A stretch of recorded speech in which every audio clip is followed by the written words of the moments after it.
안녕하십니까. 한겨레신문 워싱턴 특파원 김원철입니다. 오늘은 트럼프 대통령 집권 6개월 됐는데요. 6개월 동안 있었던 수많은 일들 중에 가장 트럼프 대통령을 공경에 빠뜨렸다라고 평가받고 있는 앱스타인 사건과 관련해서 좀 정리를 해보도록 하겠습니다. 앱스타인 사건은 사실 굉장히 복잡하고 굉장히 긴 역사가 있기 때문에 제가 그렇게까지 깊이 있게 알지도 못하고, 그래서 조금 정리하기가 어렵다고 생각했는데, 그래도 어떤 부분에 있어서는 조금 이 사건 왜 트럼프 대통령에게 이렇게 타격이 되고 있는지 이런 부분과 관련해서는 조금 설명드릴 수 있을 것 같아서 한번 정리를 좀 시도해 보겠습니다. 일단 앱스타인이라는 사람은 아동 성범죄자고요. 이 사람이 2019년에 연방교도소에서 자살했습니다. 자살했는데 그래서 그것과 관련해서 굉장히 많은 음모론이 있고, 그 음모론의 핵심은 이 사람이 너무 많은 권력자들의 비밀을 알고 있다 보니까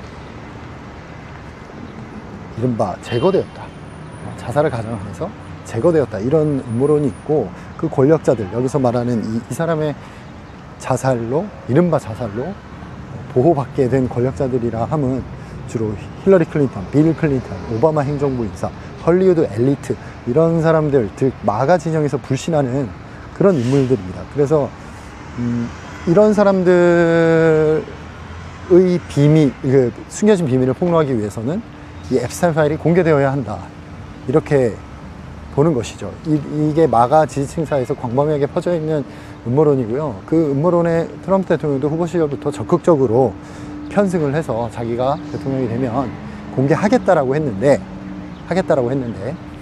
그래서 그가 임명한 법무장관과 FBI 국장이, 특히 그 FBI 부국장에는 이 음모론을 굉장히 설파하던 사람을 FBI 부국장에 앉혔거든요.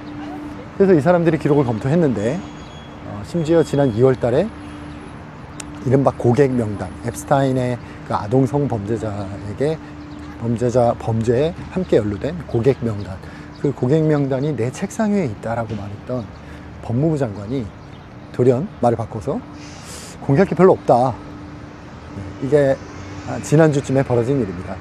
그렇게 FBI와 법무부가 발표를 했기 때문에 마가 진영에서는 트럼프가 우리를 배신했다, 이러면서 이제 지지층 내부 분열이 일어난 것이죠. 그랬다가 최근에는 또 그 월스트리트 저널에서 트럼프 대통령이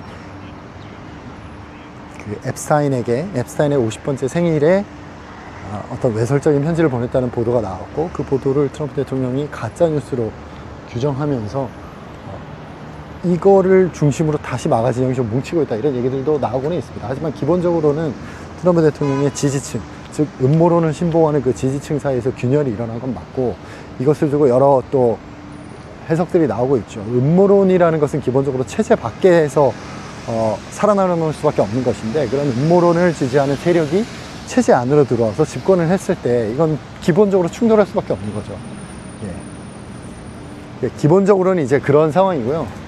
다만 앱스타인의 죽음과 관련해서 실제로 의심스러운 구석이 꽤 있습니다. 꽤 있기 때문에 이것을 음모론까지, 누군가가 이 사람을 살해하고 자살로 위장했다, 이런 음모론으로까지 나아가기에는 조금 증거들이 부족하지만 실제로 의심스러운 구석은 꽤 많이 있습니다. 왜냐하면 2019년에 이 사람이 한 차례 자살을 시도했었고, 그래서 자살 고위험군으로 분류돼서 특별한 감시 대상이었습니다, 교도소에서. 그럼에도 불구하고 자살에 성공했다는 것 자체가 일단 납득이 잘 안 되고요. 그렇다면 이 사람이 그 자살에 성공하기까지는 좀 비상식적인 일들이 있을 수밖에 없었겠죠. 그러니까 독방에 두지 말라는 평가를 받았는데도 독방에 뒀고, 감시 카메라가 작동하지 않거나 꺼져 있었고, 또 교도관들이 제대로 이렇게 관리하지 않는 어떤 이런 불규칙성, 이런 것들이 지금 확인되기 때문에 이게 어떻게 가능한가. 앱스타인은 그때까지 미국 사회에서 가장 주목받는 수감자 중에 하나였거든요.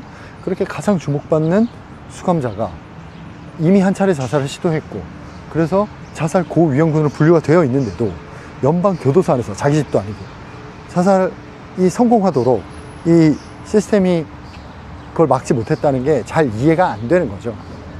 그래서 이 앱스타인의 변호사였던 지금 하버드 로스쿨의 명예교수를 있는 그 분도 최근 월스트리트 기고에서 이거는 자살은 맞는데 최소한 교도소의 어떤 그 교도관들의 방조가 있었던 거 아니냐. 그래서 이 부분은 좀 자기도 의아하다 이런 식으로 얘기를 했거든요. 그럼 그 사람들이 그걸 방조한 이유는 뭘까요? 이제 뭐 이런 부분들이 의문으로 남아 있는 겁니다. 하지만 법의학적인 어떤 증거나 이런 것들을 봤을 때 자살은 명확하다는 게 이른바 메인스트림에 있는 주류의 의견이고, 이제 음모론을 믿는 분들은 워낙 상황이 이상하니까 믿지 않는 것이죠. 그리고 이 앱스타인과 관련해서 음모론이 나오는 것을 마냥 음모론자들이 하는 이야기지 이렇게 치부하기 또 힘든 부분이, 이게 미국 사회의 어두운 면을 많이 담고 있습니다. 포함하고 있습니다. 왜냐하면 앱스타인이라는 사람이 최초 범죄 신고는 1996년에 이루어졌거든요. 1996년에 범죄 신고가 이루어지고 2006년에 2007년, 8년 이때 처음으로 기소가 되는데, 이때도 정말 플로리다 경찰에서 굉장히 많은 피해자들의 증언을 바탕으로 해가지고 검찰에 넘겼는데, 이게 플리바게닝을 통해서 13개월형으로 그냥 검찰과 합의가 되고 사건이 종결되어 버립니다. 그래서 이 딜 자체가 미국의 어떤 사법 역사상 충격적이고 전례 없는 100년에 한 번 나올까 말까한 딜이라고 해서 딜 오브 더 센츄리라고 불립니다. 딜 오브 더 센츄리라고 불립니다. 이 앱스타인 플리바게닝이라는 거는 검찰이 어떤 대규모의 수사와 그리고 입증을 해서 유죄를 받아내려면 자기들도 부담이 있으니까 여기까지 유죄를 인정하면 더 이상은 우리가 파지 않겠다 이런 식으로 해서 피해자와 합의하는 거거든요.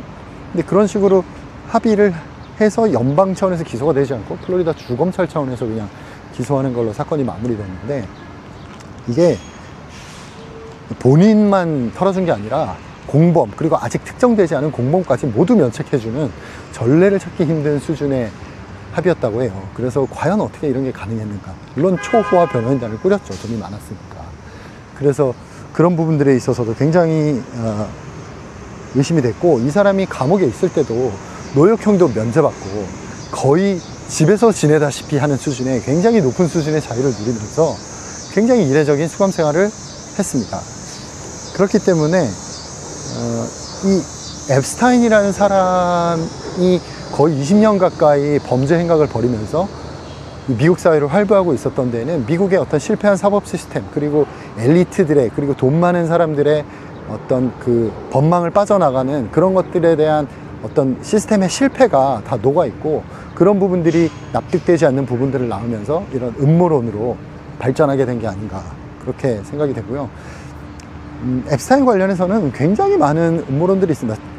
이 사람이 굉장히 재산이 많은데 도대체 이 돈을 어떻게 벌었는지도 아직까지도 명확하게 밝혀지지가 않고, 또 뭐 정보기관 요원이다 이런 소문들도 있는데, 그거는 아까 제가 말씀드린 그 전례를 찾기 힘든 딜이 이루어졌을 때 그 딜을 한 연방 검사가 있을 거 아닙니까? 그 검사가 트럼프 1기 때 노동부 장관도 했는데요. 그 사람이 말했다라고 익명의 누군가가, 트럼프 1기 때 행정부에 있던 익명의 누군가가 한 발언이 약간 신뢰도가 그렇게 높지 않은 언론 매체에 보도된 바가 있는데, 그 사람이 말하기를, 그 검사가, 장관이 된 그 검사가 말하기로는 자기가 그런 합의를 할 수밖에 없었던 건 이 앱스타인이 정보기관 소속이라고 해서 놔두라는 얘기를 들었기 때문에 자기는 그렇게 했다라고 말했다라고 언론에 보도된 적이 있습니다. 하지만 이제 또 이런 것들도 음모론에 엄청난 이제 근거가 되었죠. 하지만 이 부분에 대해서 이 검사는 지금도 활동하고 있는 사람인데 확인해 준 적이 없고, 여기에 대해서 뭐 이게 만약에 사실이었다면 어떻게든 다시 한번 여기에 대해서 뭐 확인이 되거나 보도가 되거나 했을 텐데, 보도된 적이 없기 때문에 이 부분도 사실이 아닐 가능성도 있습니다. 그리고 그 앱스타인의 변호사라는 분이 최근에 그 기고한 글에서도 결단코 앱스타인은 정보기관 사람이 아니다. 이거는 앱스타인의 여자친구, 그러니까 공범으로 지금 20년형을 받고 감옥에 살고 있는 분이 있는데, 그분의 아버지가 모사드와 연결된 사람이었거든요. 그런 우연의 일치 때문에 그런 소문이 난 것이고, 절대 그렇진 않다. 자기가 모사드 쪽 소스에게도 확인했다. 이렇게 이제 글을 썼더라고요. 뭐 100% 믿을 건 아니지만 아무튼 그렇습니다. 여러 가지 우연과 시스템의 실패 이런 것들이 겹치면서 앱스타인이라는 사람이 어떤 미국의 엘리트의 부패의 상징처럼 이제 자리매김을 한 것이죠. 예, 여기까지가 이제 앱스타인 의혹과 그 앱스타인 의혹을 바라보는 트럼프 지지층의 어떤 그 생각, 그리고 그 생각에 트럼프 대통령이 어떻게 반응함으로써 일이 여기까지 왔는지에 대한 개략적인 설명이었고요. 아직도 굉장히 많이 있습니다. 최근에 또 뉴욕타임즈에서는 그 앱스타인 초기 피해자가 1996년과 2006년에 FBI에 트럼프 당시 대통령 아니죠. 트럼프도 조사해야 된다라고 신고했다는 내용을 단독 보도했습니다. 네. 이 내용은 그러니까 트럼프가 무슨 범죄 행위를 한 건 아니지만 자기가 굉장히 트럼프 그 앱스타인 사무실에서 트럼프로부터 굉장히 불쾌한 경험이 있었고 자기가 보기에는 이 사람이 뭔가 이 앱스타인의 어떤 범죄적 행동에 직간접적으로 연루됐을 가능성이 있는 것 같다는 취지로 이 사람도 좀 살펴봐야 한다는 취지로 신고를 했다는 거예요.